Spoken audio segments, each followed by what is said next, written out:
This is John Dawson of Patio Daddy-O Barbecue in Boise, Idaho, and I've got it locked on the 50,000 gigawatt blowtorch of the internet that is Barbecue Central.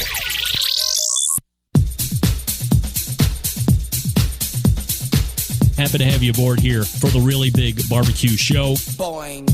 We cook because we have to, and we grill because we want to. Hit me! Fine, how's long? You have a great show. I'm a big fan. Boing. So what seems to be the problem here? This man looks like he's dead, and he's in the crackle. Charbono! It's all about the Charbono, dude! Succulent fish. What? He ate Tootsie or Wiener. Oh, listen, Libertius, shut your face. I'm shaking like a dog shit peach seeds. We have top men working on it right now. Top men.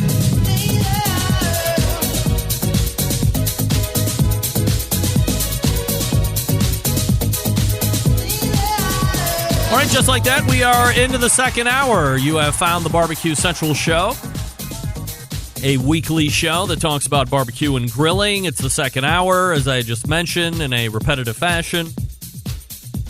We're here in Cleveland, Ohio, where we do it live. Where are you from? Love to hear where you're listening to the show from. Where's your HQ, your home base, your place to get down for the crown, all that? Email me, Greg at thebbqcentralshow.com. Still to come on this show this evening, Kevin Green, owner of the Butcher Shop, Pensacola, Florida, providing premier meats to folks just like you and me, also to a number of the top competitors out there in the barbecue circuit, and it does not discriminate over sanctioning bodies, so don't even think that they're just supporting a KCBS or an FBA or a St. Louis Barbecue or a Pacific Northwest. The list goes on. Is NEB still a thing? Why did I hear that NEBS was out? I could be completely wrong. But that's what I heard. So somebody please fact check that for me and drop it in the instant chat on the YouTube. By the way, there is a live YouTube feed of video. There's also a live Facebook feed of video and a exceptionally live only audio stream, which you can find on tunein.com or tunein.in. I don't know. Go to my webpage, thebbqcentralshow.com, and the first thing to click on is audio stream only. That's a fun way to listen to the show. Think about what I look like all in your mind. If you've seen me once, think about what you think my face is looking like at that point. Whatever. Little theater of the mind, if you will. Don't forget, you can follow me socially at BBQ Central Show on Instagram, Twitter, and TikTok, /BBQ Central Show on Facebook. When we were racing out to Toledo on Saturday morning for a volleyball tournament, it was just me and the little one. And this is going to sound very about me. But believe it or not, I care about how this show sounds, so I will go back and listen to the show. Now, I'm not listening because I'm just so in love with myself and I want to hear myself talk, and I am. Aside from that, I want to hear how I sound and if I'm butchering words and if I'm talking over people and if I say stupid things that I'm not hearing during the show, but I catch it later and I try to not do that. Or I practice talking, as I've talked about here on the show a number of times in the car. Sometimes I forget I have a guest with me in the car, and I'm just talking out loud, and the earbuds pop out, and they go, "What are you talking about?" Shut up, kid. I'm practicing my speech. I'm trying to be a better orator. Leave me alone. Watch your TikToks. Anyway, long way to go, and I was re-listening back to last week's second hour in the open where I was talking about how the kids in volleyball are all into TikTok and how they're racing to bed. And I had said the point of they get up from the dinner table and race to the bathroom to do TikTok. And there Marley was, bobbing her head up going, yep, we do that. We do that. I pay attention. Finger on the pulse, folks. Finger on the pulse of what is happening with the youth in America. And it is TikTok and everything else is a distant second. Coming up, folks, on the best moments of the Barbecue Central show in 10 minutes or less this Friday. That's episode 111 for your Valentine's Day listening pleasure, clocking in at 9 minutes and 59 seconds. I think this is the closest we have come to a true 10-minute bump stop without going over. If this was the Showcase Showdown, you would be winning everything. That's right. That's not the Price is Right music. But you'd be winning everything. This is Bob Barker, out. Originally, this show aired, that we'll play for you on Friday, February 5th of 2013, so over 7 years from now.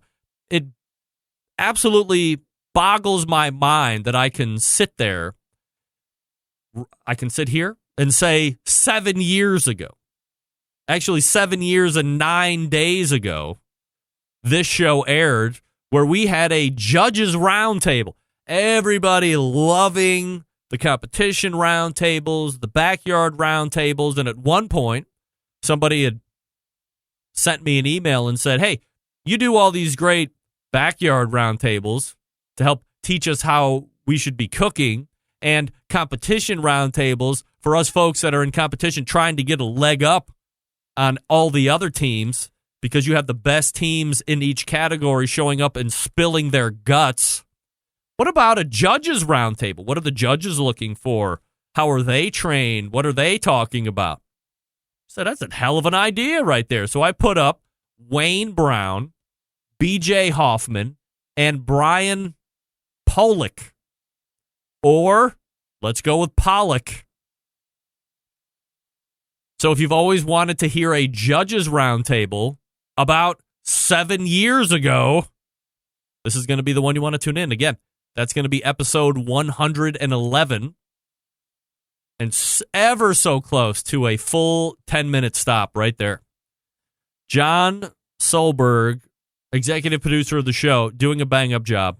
Once again, looking for all of your input on the newest format, too, by the way. We are one interview segment, and a true 10 minutes or less. By the way, brand new best moments of the Barbecue Central show sponsor. That'll be my guest in the next segment. The Butcher Shop in Pensacola, Florida, home of the A9 brisket, always handpicked for you, mister. So give them a shout. By the way, there is a discount code now that they are part of the show. 10% off your entire order when you mention the show, and you have to call in. So whoever's taking your order, say, oh, by the way, I'm calling in. I want all of this prime meat and Camel. I'm mentioning the Barbecue Central show for my 10% off discount. And there you go. Save money right there. If you buy $100 worth of stuff, you save $10. Just that easy. I did that math in my head just like that. Here's a note for anybody that's looking to buy a piece of Wait a second. This just updated. When did this update? Oh, crap. Blew the whole damn thing right in the ass. Christ. Anyway, if you're a fan of barbecue forums, back in the day when forums were the cutting edge, you know, I used to have a forum too, the Barbecue Central show, or it was the Barbecue Central forum.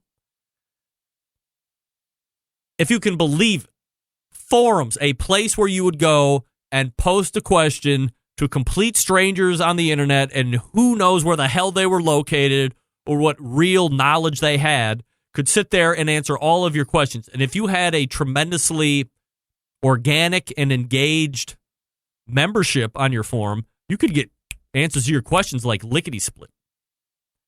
And I had a huge barbecue and grilling forum, but what I consider to be the first forum, well before Facebook, well before all that crap, it was a place called the Barbecue Forum, the website, thebbqforum.com.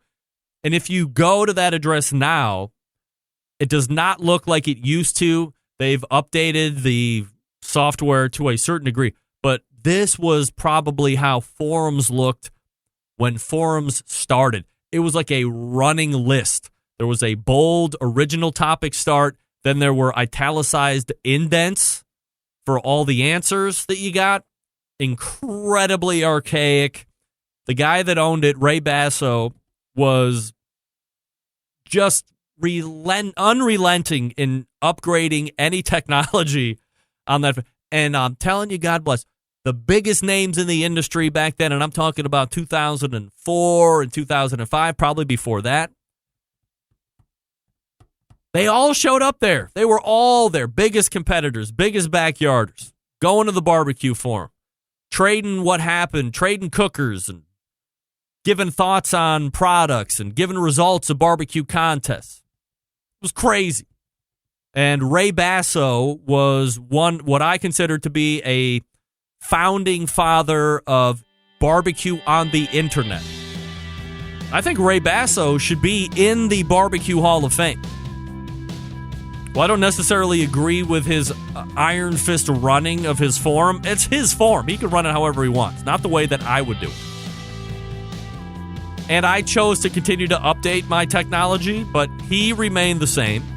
His success was undeniable. His impact on barbecue on the internet, especially as it related to communicating stuff, unmatched, undeniable. Ray should be in the Barbecue Hall of Fame. What I was going to get at was earlier in the week I saw that the forum was up for sale. His health was deteriorating and he was getting to the point where he wanted to find somebody else to run it or buy it. But I see now the forum is for sale, also updated, sold. So if you bought the barbecue forum, please, I'm asking you, get in touch with me. The BBQ Central, Greg at thebbqcentralshow.com. And tell me, I want to interview on the show why you bought the barbecue forum. Also, I would love to have Ray Basso on the show. Again, staple of the industry. All right, let me talk to you quickly about Green Mountain Grills before we get to Kevin Green over at the Butcher Shop. Some of the best pellet cookers out there on the market today. In fact, my new Daniel Boone Prime Edition just showed up at the shop. Thursday, I'm going back with the van. We're going to retrieve it. I'm going to set it up. I will now have the robust chassis, the peek-in windows on the cooking chamber, and the pellet hopper. Guess what? It also came with a pizza oven.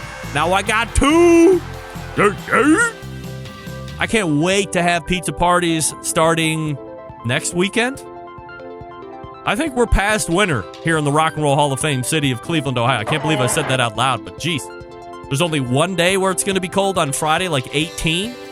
And then we're bouncing right back up into the mid-40s. Dare I say 50 on Sunday? Pizza party. Come on now. I mean, we have volleyball, so there's not really going to be a pizza party. But I can do it now. Twice the pizza capacity. You go to greenmountaingrills.com and search out what they have. The Prime line and the Choice line. That's the original. Bunch of accessories, sauces, rubs, and all that. And if you're going to NBBQA, Sterling Smith, representative of Green Mountain Grills, will be there as well, so you can chat him up. Kevin Green coming up out of the break. Stick around. We'll be right back.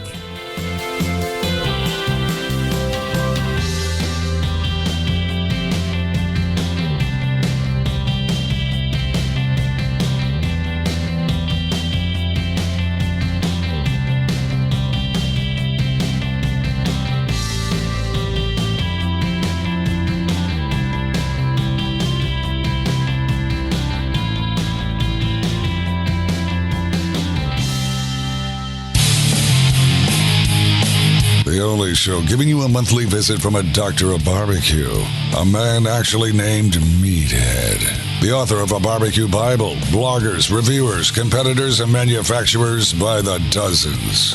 It's the Barbecue Central Show. Once again, here's your host, Greg Rempe.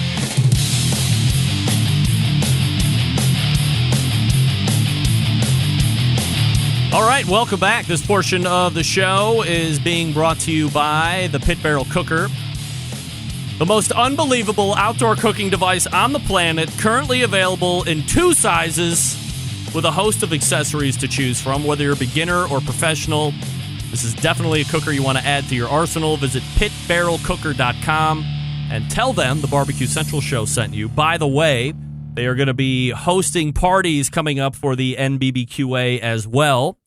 So make sure that you stay tuned here to this show for major announcements as it relates to the first weekend in April for the 2020 edition of the NBBQA. All right, my first guest in the second hour, one of the most well-known meat purveyors in our industry, and they are doing it all the way down to the panhandle of Florida. You know them for the always hand-picked A9 Wagyu briskets, especially if you are on the competition scene. But if you are a backyard warrior like me, and the majority of us are for that matter, you're always looking for a place that can get you exactly what you want at a fair price. Kevin Green and the folks at the Butcher Shop can help you on both accounts and more. Let's head to the hotline and welcome first-timer to the show, Kevin Green from the Butcher Shop. Hey, Kevin. Hey, Greg, how are you? I'm absolutely fabulous. Appreciate you making time and joining me this evening. And a lot of different places to get to, so let's go ahead and jump right in it. Let's get a little backstory of Kevin Green for the folks maybe that aren't competing or that haven't done business with you but have heard about the Butcher Shop but aren't intimately familiar. A little bit of backstory about Kevin Green. Are you from a long line of butchery folks, or are you the first in a line? What's the deal? Sure. I'm actually the first in line. Wow. My background is heavy in the grocery store environment, really on the procurement side. I was a dairy buyer for a regional chain out of college and worked for the largest wholesale grocery wholesale company in the country. So I've always been in the grocery business, but never really on the meat side until about 15 years ago. I got this crazy idea. I wanted to go into business for myself and bought an existing meat market that had been open for about 2 years and just said, hey, I think I'm going to do this. And that's kind of what I did. And we made our way along, and here we are today. Was the shop that had been open for 2 years struggling and potentially on its way out, so you pick it up? Or how does that business transaction come together? Yeah, it was.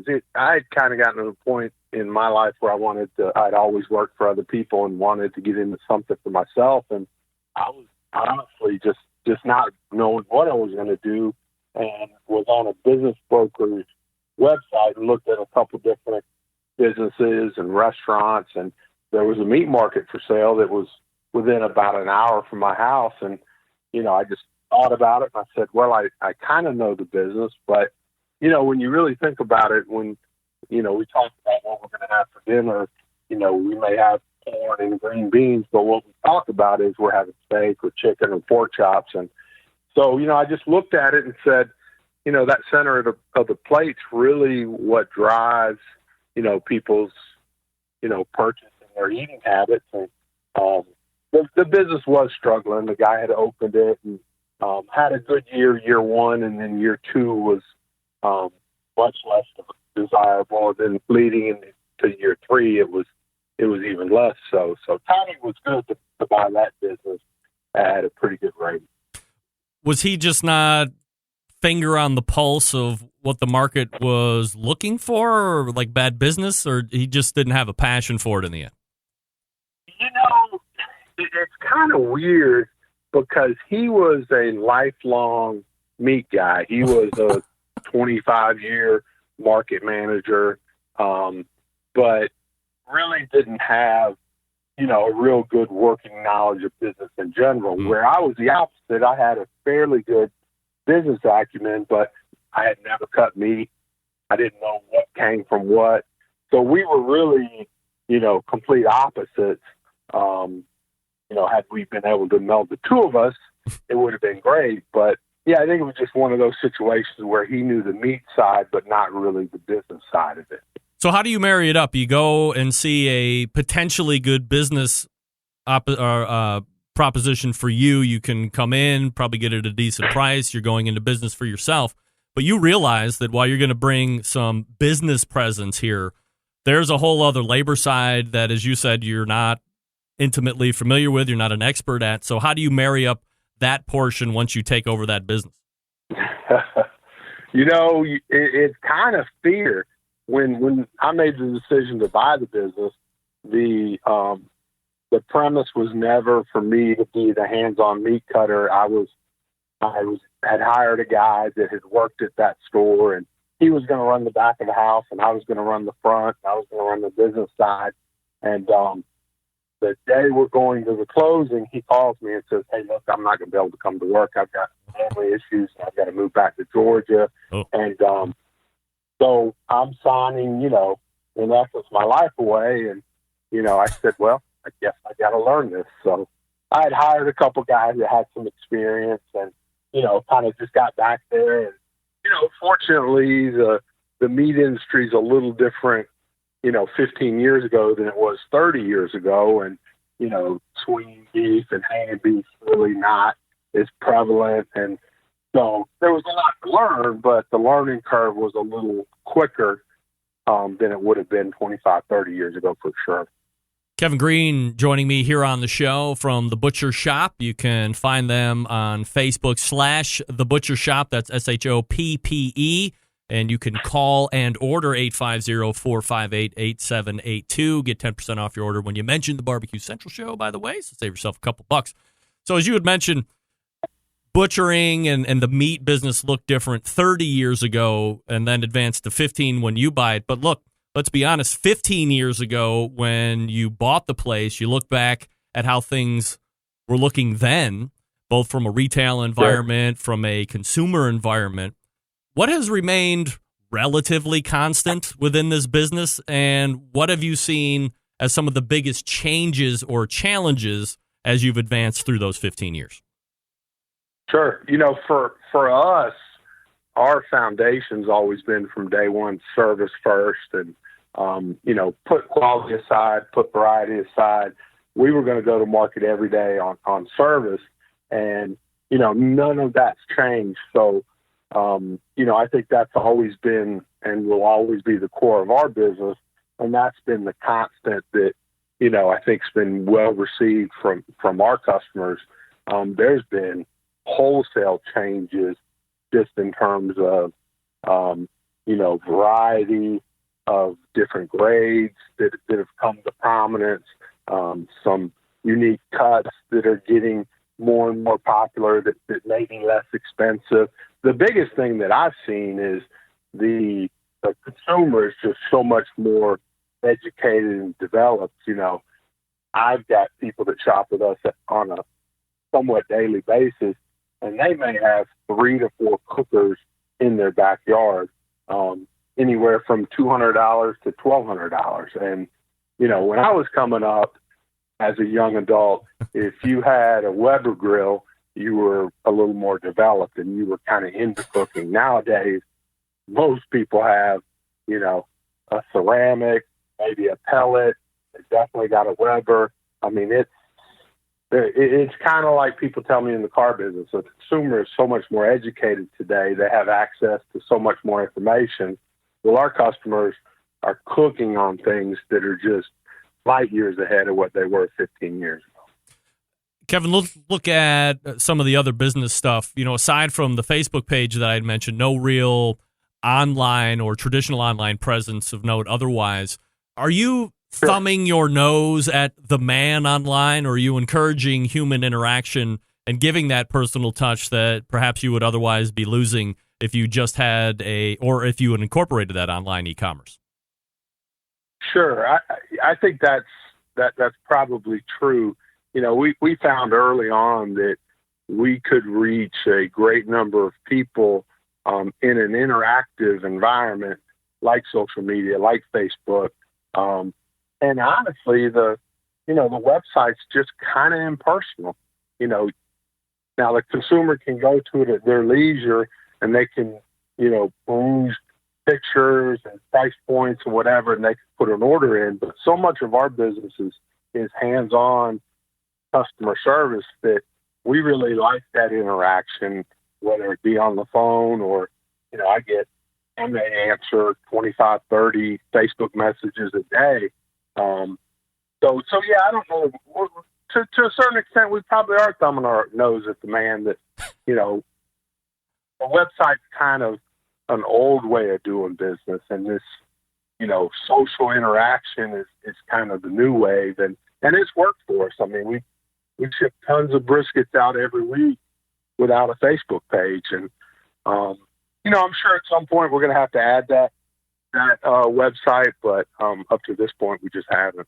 Yeah, I was going to say, I mean, you are in business also with your son, Jordan, and so This is a kid that's used to having everything at his fingertips. The internet has been part of his upbringing, I'm sure. So is there ever that talk between you guys where you're saying, hey, Jordan, it's impersonal, it's not necessarily the new way of doing things, and if people are calling in, we're able to give our personal green touch here, but he might be like, hey, we could be missing out on some percentage of business where people would just troll over the website, see we have a prime steak, dump it in a cart, hit checkout, put in their credit card, and away you go. Yeah, and those discussions happen almost daily. He's kind of an old soul, though. He doesn't even have a Facebook page. So while he's 26, he's kind of, usually it's me saying we need to push the website, and he's saying we haven't needed it yet. What are you talking about? Why spend the money? Interesting. So it's an odd dynamic sometimes. No doubt. Now, from a competition barbecue standpoint, I'm fascinated with how things happen and how the first contact you get kind of funnels in. So when I heard about the butcher shop, and it's been a couple of years now, the thing that I immediately associate with the butcher shop is the A9 briskets. And all of a sudden, it seemed like out of nowhere, it was like, oh, you got to go down to Pensacola, you got to get these A9 briskets, everybody's hitting with them. How do you get introduced to the barbecue scene in the first place on the competition side? Sure. Well, fortunately for us, we were carrying the Australian Wagyu in, ribeyes and strips and tenderloins at retail. So we were carrying the product line initially. And then there was a guy, Matt King, that lived here in Northwest Florida that competed, 8 or 10 times a year. And he would come in and buy, a 3-score or 4-score Wagyu brisket. And we'd carry a couple cases. And then we had one A9 customer for 2 years out of Crawfordville. And he turned us, he said, look, the Wagyu briskets are great, but these A9s are showing up in Tampa, and some of the guys are using them. And so we would order a case or two a month, and he might cook 8 or 10 times a year. And he was our only guy that bought from us for 2 years. And then we just said, look, we ought to go after this. And so we'd buy a little more, and we'd pick up a customer here, we'd pick up a customer there. And then it really honestly got to a point where we had to leverage our existing business with the import source. Hey, if we're buying X number of dollars of Wagyu, we've got to get more of these A9s. We built it up to where we're a small player in the A9 business, but there was still one guy that had the lion's share. And we just kept growing the business, and finally we were able to leverage our business on the other stuff, and we got the lion's share of it. And that worked out pretty good for about a year. And then the import source gave up the line, and the line was in flux. And actually my son Jordan emailed Australia and got a contact there, and immediately as the line was changing, we committed to every case, every month, until eternity. And it worked out pretty well for us. The new guy picked up the line. He didn't have to do any work to sell the brisket. And fortunately, we're one of his larger customers on the non-brisket side. So, it makes sense for him too. From a Australian Wagyu or an Australian A9 brisket compared to something that you would get here in the States, I don't want to say what makes it better, but like how does it differ from what you would find from something competing? Well, the 9 score would be the only one that is full blood, full bred. Just the A9 Master Kobe is full blood. The lower scores have some cross in them, but the percentage of cross is probably a lot better. So really, it's a little unfair to compare the A9 to something else because it's full blood, it's full bred. The marble score consistency is very consistent because of that. And then the other big difference is just, they're the only one currently that's decal fat off. So while it's the whole packer, it has 5 to 6 pounds of waste off of it before it even leaves Australia. So, we're biased because we sell it. We feel like it's our brand, but it really is a noticeably better product than other things on the market in terms of being full blood, having the marble score consistently, and having that yield ratio. And then if we're doing our job hand picking them, it's really a no-brainer. Let me ask you what that means when you talk about home of the hand-picked A9 brisket. Sure. What does that mean? When I call you up, what's the process? Do I have to be a competition team in order for that to happen, or am I just any Tom, Dick, and Harry saying, "Hey, this is exactly what I'm looking for"? Like, how? I know it's a nice marketing and tagline, but what does it mean in real terms? So we get on average 100 cases a month of these A9 briskets, and when they come in, we sort them competition worthy, non-competition worthy, and that's relative to the flat thickness, the width of the flat, where they're going to get the slices from.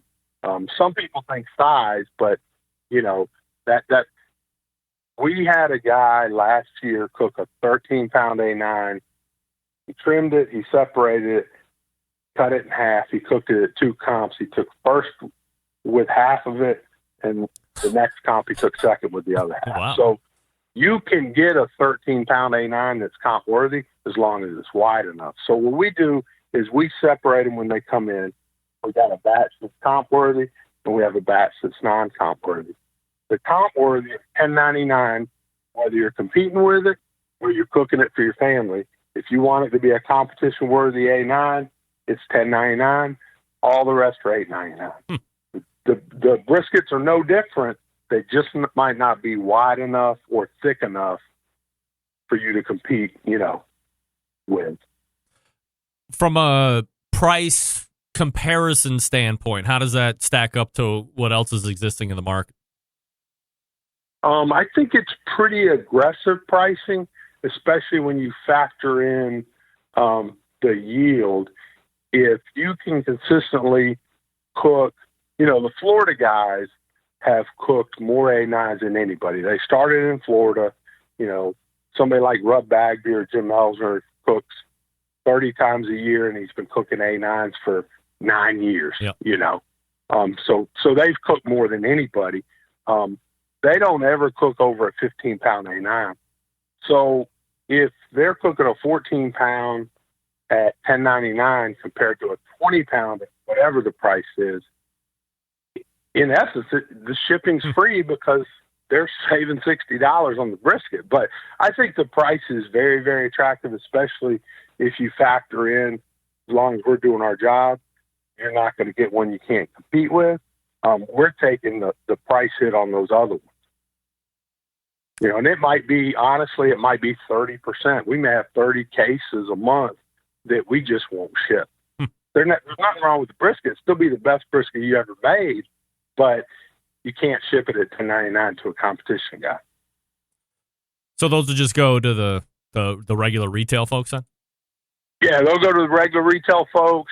We ship them. It's a great practice brisket. I mean, if you think about it, if you are going to practice test cook, you should test cook with what you're going to compete with. Sure. But you may not, $8.99 is a pretty good price for a test cook. I'm not saying it's cheap. I mean, I don't want to come off as $10.99 is a cheap price for a brisket, but for the quality and the yield, it's a great value. Kevin Green joining me here on the show from the Butcher Shop in Pensacola, Florida. If you want to call up and get your hands on one of those competition briskets or non-competition briskets, they're still going to be great, 850-458-8782, or you can go and contact them on Facebook / The Butcher Shop, and that's SHOPPE, 10% off when you mention the show, the BBQ Central Show or the Barbecue Central Show, or tell them you listen to the Barbecue Show, whatever it is. Kevin and the gang will hook you up over there. Kevin, can I hold you over for one more segment? We can get through some other stuff? Absolutely. All right, Sure. Stand by. We're talking with Kevin Green from the Butcher Shop, and I will talk to you quickly about Southside Market and Barbecue. Attention anyone who loves sausage and barbecue. I think that's pretty much all of us here in the listening audience. Established in 1882, Southside is one of the oldest barbecue joints in Texas, and they've been owned and operated by the same family for 3 generations, famous for their original beef sausage that's coarse ground in a natural pork casing. They're also known for the authentic Central Texas barbecue meats that they're making and then shipping to you. And if you've never had the beef sausage, and I've never had it until like 2 years ago, maybe 3 years ago, really good, different, really good in a great way. Different in a great way? I think that's what I wanted to say. All meats, including the prime briskets, are smoked low and slow for many hours over real Texas post oak wood. They ship nationwide via the online store, SouthsideMarket.com. And they ship fresh and smoked sausages nationwide. Shipping customers can choose to order now and ship later, include a custom gift note, and mail to multiple addresses without additional charges. That's what I do every holiday. All shipped items are vacuum sealed to ensure freshness and ease of preparation for the customer. The meats are processed in their on-site USDA-inspected facility, on-site meat markets for fresh and smoked products. Custom orders are welcome as well. If you're ready to eat, go to the restaurant locations. Elgin, Texas since 1882. Bastrop, Texas since 2014. Grocery distribution through Texas and many of the surrounding states. The best part, of course, just like the Butcher Shop, you get 10% off when you order all of your stuff online, and then at checkout you use promo code BBQ Central. That's promo code BBQ Central, one word, lowercase, and all together, BBQ Central, for 10% off everything at SouthsideMarket.com. Gotta try the beef sausage. Gotta try the sausage slammers. Gotta try the jalapeno cheddar sausage. And that's just the start. They got a whole bunch of others. SouthsideMarket.com. We're back with Kevin Green. Stick around.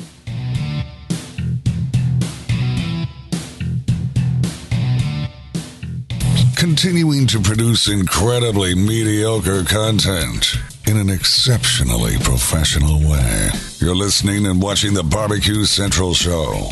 Once again, here's your host, Greg Rempe. This portion being brought to you by Smithfield. Head to smithfield.com through the grilling season for recipes as well as tips and tricks from world champs like Chris Lilly, Darren Worth, Ernest Cervantes, and Childs Cridlin. Mouth-watering flavor, no artificial ingredients. Smithfield Fresh Pork, quite simply, some of the best pork money can buy, and it is the choice of world champs to use at competitions and at home in the backyard. Smithfield.com. And we're rejoined by Kevin Green at the Butcher Shop. Thanks for hanging with me through the break there, Kevin. Oh, my pleasure. All right, so the competition barbecue scene can burn hot, but can burn out pretty quickly as well. So how are you finding business in 2020? And what is the competition forecast that you've put together as you look forward ahead here for the first couple quarters? Sure. We're pretty diversified. I mean, the barbecue piece of our business continues to grow. Fortunately, the retail business is still the largest sector of our business. But, I think you're right. Barbecue does run kind of hot and cold, but I see it more. I think everything has a shelf life, and I don't really see competitive barbecue, really making any dramatic changes or going away. I just think, the Colts kind of are hot and heavy for a couple years, and then they pull back a little bit, and then somebody else steps up and kind of fills that vacuum. So for us, keep the pressure on and make sure we're doing our job and make sure we're a viable partner for these guys. And, as some guys kind of pull back, well, there's other guys that are going to kind of push forward. From a percentage standpoint, you don't have to give me any specific numbers, Sure. but do you have a thought on where your percentage of sales is from retail versus percentage to competition folks? Like, could you really not sell another A9 to competition folks and it wouldn't really hurt you?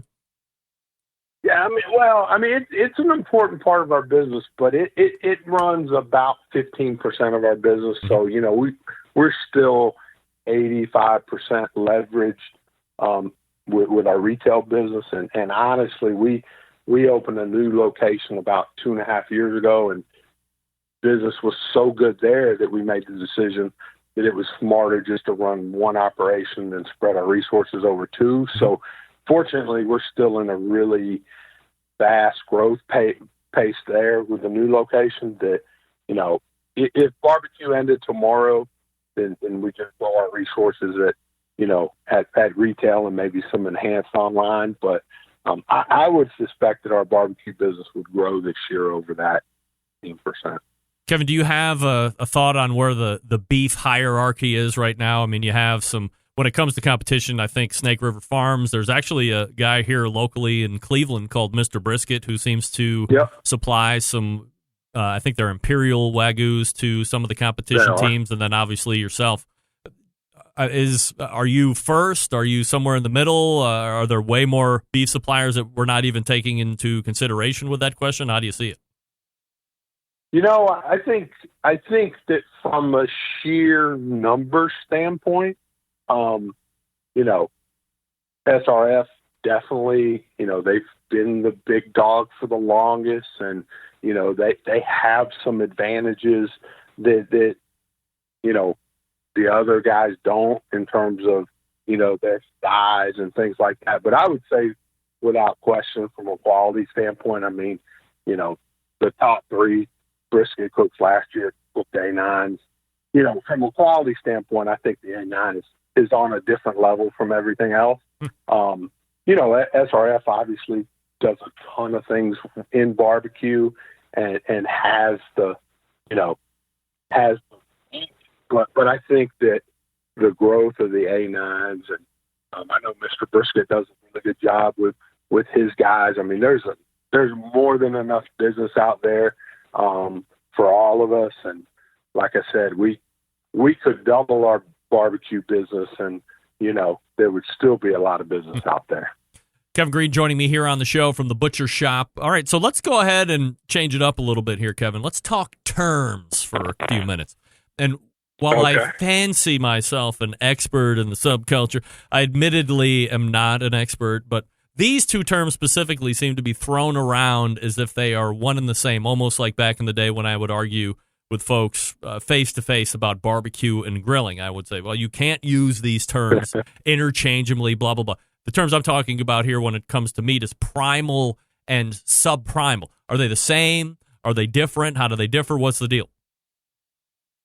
They're definitely different, but as the meat industry has evolved, they've almost grayed in terms of how they're used.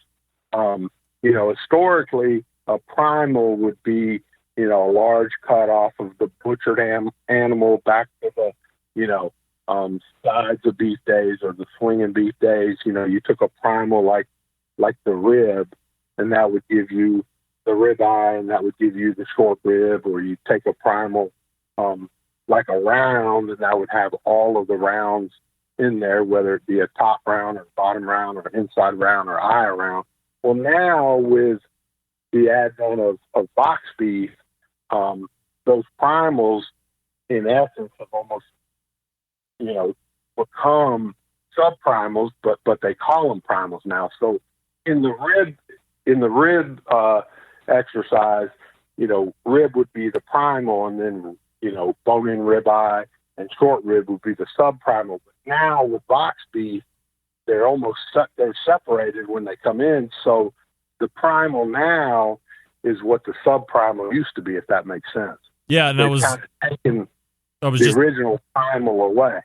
I was just getting some questions in the instant chat here on the YouTube side. Somebody was like, what's swinging beef? So, I mean, we're talking about, big, like a half a carcass on a hook, and it's like actually swinging as you're moving it through the thing. Right.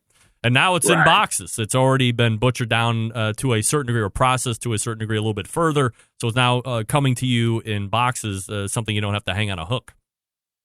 Right. So bone-in, like at Christmas, we bought 120 cases of bone-in ribeyes. Well, they come 5 to a box, whereas 25 years ago, you would get that in the primal cut, and then you would have to take off the short ribs. So it is the old school primal, short of a slaughterhouse or a really small guy that's still buying it in quarters. That primal now is what the subprimal used to be. Bone-in ribeye or chuck roll. And then you go from there into the merchandise cut that used to be the subprimals. I think it's more of a function of just change in the industry. And I don't know that the true form of primal still really exists in 98% of America. And when we're talking about boxed beef, I mean, you still have actual meat cutters there at the butcher shops that are taking them out, and they're actually making them, as you said, merchandise cuts or cleaning them up or Frenching them, things like this. Yeah, there's a big difference in boxed beef and pre-cut beef. Boxed beef is just those, what are now primals, what used to be subprimals, coming in whole pieces, and then the store cutting them into, you take a whole piece of a chuck roll, 30 pounds, and there's 8 different things that come out of that. That process is still being done daily in a lot of places. The pre-cut, pre-packaged stuff, like what Walmart does, is very good. Some people hear boxed beef and they say, "Oh, everything's pre-cut now." That's not true. It's just cut down to the subprimal level. And other than those few people that are buying pre-cut, pre-packaged stuff, everything else is getting cut in-house. At our place, we still cut everything in-house. We still grind everything from our trimmings. We still make fresh sausage, all of those things that people did 30 years ago. Kevin Green joining me here on the show from The Butcher Shop. You can find them on Facebook /The Butcher Shop, SHOPPE, or call them 850-458-8782. Kevin, I would imagine that your retail interest has really seen some changes in regards to what end users are looking for. As you had said a little while ago, the knowledge that they have is something that they didn't have access to 10, 15 years ago. For instance, on this show, we've tracked the growth and popularity of dry-aged meat. I've actually asked you about dry-aged meat offline as well. A handful of years ago, it was mostly relegated to high-end steakhouses. Now people are demanding access to it so they can cook it at home. Same goes for the prime grade of beef. Of course, Wagyu, as we've mentioned here, too. What segment has really taken you guys by surprise? What's really taken you back? I'd say just the percentages of, for us, we have so many different grades, so that consumer has that option of high choice or prime or dry age or Australian Wagyu or Japanese Wagyu. We just see the last few years the growth in prime and Wagyu over high choice. I think that more people are trading up more often than they were a few years ago. In a store like ours, they have 5 or 6 different grades, and they bounce around from grade to grade to grade, where before they just, whatever the grade they bought, they stuck with it all the time and it never changed. Now we see a lot of, trading up, trading back, trading up further. But there's definitely interest in better quality beef and pork. We sell more comport pork chops than we do commodity. And I think it's just a function of people saying, I just want a little bit better quality. I don't mind paying a little bit more, I was going to say, is it a demand that you think will continue year over year here, at least for the foreseeable future, as the millennial generation starts to take over? Or do you think it's something that might start to trend down with the Gen Xers like me? I'd be surprised if it change downward. I think that, as the population ages, in theory, they have more disposable income, so that lends itself to that trend continuing.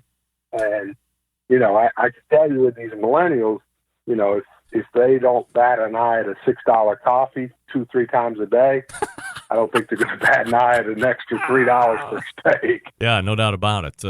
Kevin Green joining me here on the show. That's a great observation. So the butcher shop gets outside the box as well, outside of the prime and the Wagyu and all that stuff. You have some exotic offerings. Now, some folks have maybe tried an ostrich or a bison. But then, of course, there's this thing called Camel that you have in the store. Who the hell is asking for Camel, Kevin? Well, there again, people want unique things. And one thing about Camel in the wild, no different than beef where you have different grades and different price points, you do in wild game as well. And Camel is traditionally much better priced than buffalo or elk or ostrich. So some of it is a function of its uniqueness. Some of it could be a function of its price relative to the other things in that commodity group, like elk, that's a little higher on the scale. But yeah, it's not the huge demand item, but it has some uniqueness. And I'm not a wild game consumer myself, but feedback's been pretty good on it. Where do you get it from? It comes from Australia. And they raise camel over there just like they would raise cattle or whatever for consumption? Yep. Yeah, I mean, I don't know that it has the global penetration, obviously, that beef or pork does, sure. but there's a market for it. I mean, it's farm-raised and inspected and, exported out. And, I think we get it from, the same people we get the brisket from, but I think they offer it in 6 or 7 different, things, a ribeye strip, fillet, some grind meat. So it's, if they have several offerings, then it's a pretty decent item for them globally. Is there a flavor that you can compare it to? I have people in the chat saying it probably tastes like a big piece of chicken. Of course, everything tastes like chicken, right? It is going to be more mild. I rate game, and again, I'm not a connoisseur, so I'm taking feedback from people. But, traditionally elk is very gamey. Buffalo is very little game flavor. And, camel's kind of going to be in the lower middle, less gamey, obviously, than elk. And I would say not to, try to be cute, but I think your assessment's right. Kind of like chicken, more like chicken, obviously, than elk.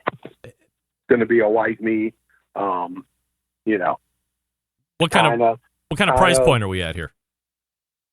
You're probably in the $17 to $20 range, depending on the cut, where, oftentimes on the buffalo, you're in the mid to high 20s, and elk, you're more into the mid to high 30s. All right. Yeah, so it is a little bit of an economy cut there.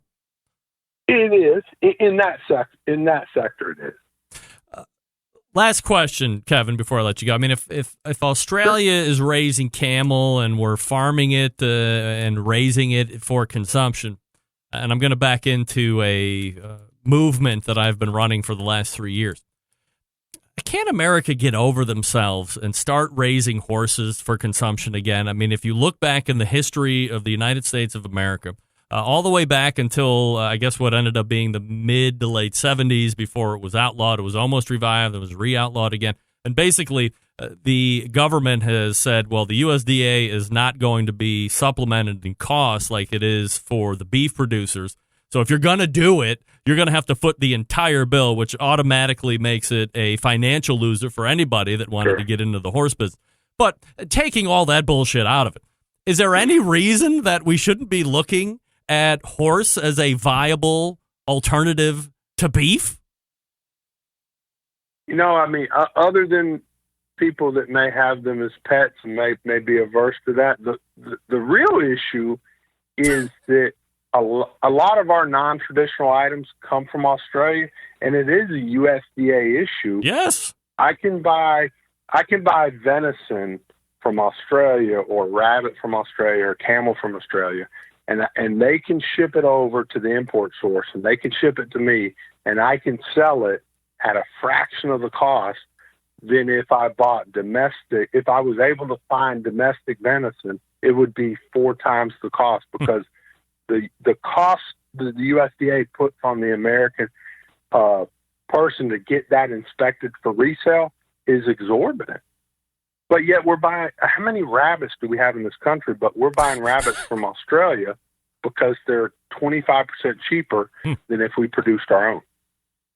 Yeah, it's a weird thing. I mean, it's a tongue-in-cheek movement that I've been running with, but I mean, look, I could argue all day for why we should be offering horse out for consumption for any number of reasons, less expensive than beef, blah, blah, blah. And by the way, for every kid that's had a pet horse or whatever, I can make an argument that a kid has also had a pet cow. By the way, the kids over in Geauga County at the Geauga County Fair buy pigs, raise them, win a blue ribbon, and then turn around and eat those motherfuckers by next Saturday. So, I mean, it's absolutely crazy. But you know, so we're on a high level, Kev. We are potentially pro horse meat at the butcher shop. Well, I'll make you a commitment. You keep the movement going. You get the USDA to pass it. Oh, dear. I'll put the website up the next day, and we'll sell it. Here we go. We got it. This was the last piece. Now I can finally take it to the government, get this pushed through fairly quickly, I would imagine. All right. Kevin Green is joining me here on the show. The Butcher Shop is the place you want to get your meat. Facebook.com/The Butcher Shop, SHOPPE. Better yet, call them. 850-458-8782, the newest sponsor of the best moments of the Barbecue Central show in 10 minutes or less. And you can get 10% off when you mention the show at your order. Kevin, really appreciate the time, the info, and the candor this evening. Let's do it again soon. We'll do it. I sure appreciate it. It's my pleasure. You got it. There he is, Kevin Green, the owner of the Butcher Shop, right there with his son, Jordan. And I thought he was going to back off a little bit of the horse, but no. He's like, hey, you get it legal, and they're going to be the first ones to sell it. I can't wait. We're ready. Now we got a retailer on board, everybody. Wow. Oh, wait. Yeah. See, I knew that's what was going to happen. No. Now hold a damn minute. You press one wrong button, and here we go. That's right, Chicken Fried Barbecue. Load the wagon. Secretariat horse meat would be the Wagyu of beef equivalent. See, this is where the issues start, Joe. We're not going to be dealing with any horses that have been racing, that have been doing anything other than being raised. I mean, there's Mustangs ranging the range, roaming the range. They're nuisance. You know they're eating a great organic diet. They would taste delicious. Just ask everybody else, everywhere else in the world, how good horse is. It's great. My brother had it in Germany. Couldn't talk enough about it. All right, we're back to wrap the show right after this. Stick around. Be right back. Whole packers, full racks, legs and thighs, injecting butts. If you've never heard this before, you might think you found the best XXX show ever. Let's get back to the most homoerotic host out there today, Greg Rempe. All right, welcome back. And we are getting ready to head right out all the way back in the first hour. We were talking with Meathead from AmazingRibs.com. We talked about how to get you in a lucky position come Friday with food. We also answered some of your Facebook questions. Then we moved to the second hour, and we talked to Kevin Green from The Butcher Shop, Pensacola, Florida, /The Butcher Shop, SHOPP on the Facebooks. Call them at 850-458-8782. Mention the show. Get 10% off your order each and every time. Big show planned for you next week. Stephen Reichlin, Robin Lindars. Pit Boss is in as well. your phone calls, your emails. September 11th, 2001. I will never forget until next Tuesday at 9 p.m. Eastern Standard Time. This is your program host and proud U.S. American, Greg Rempe. Good night now.